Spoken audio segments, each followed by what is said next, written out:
Breast cancer is the leading cause of death among women in the United States ages 40 to 59 years old. Despite the risk, in 2009, the U.S. Preventative Service Task Force changed its recommendations for mammograms to only be performed once every 2 years for women between the ages of 40 and 50. However, Nancy Lee, who is Montana Komen's Foundation director, decided that wasn't enough, so she became a self-referral client for this year's mammogram. We're going to do 2 views of each breast, and we're going to put your breast on this platform, and we'll be compressing it. At my age, I believe every year is what we need. Why wait one additional year? Why take the risk of a cancer growing for a year? While self-referrals aren't ideal from a hospital standpoint, they are still accepted. Yeah, it really is better to have a doctor referral.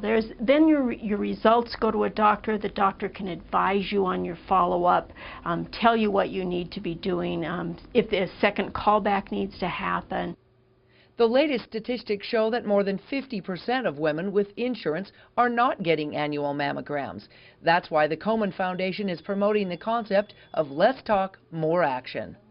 So after watching Nancy go through the process, I realized the importance of early detection, so I decided to get a mammogram too. Besides mammograms, self-exams, and knowing your family history, the advances of treatment and research into breast cancer have allowed the survival rate to jump to 98% if found early.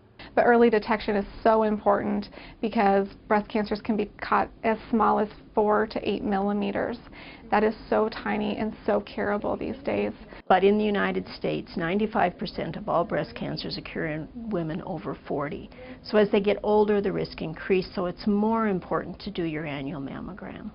Sometimes there are follow-up tests, but usually they are only to reassure the doctor and patient what the first test showed. Probably, and I don't know the exact statistics, 85 to 90% are fine. And of those that aren't, thanks to early detection and modern technology, many can avoid serious treatment. Some of those patients, if caught early enough, don't have to go and undergo chemotherapy now these days. From Helena, Melissa Anderson for Montana's news station.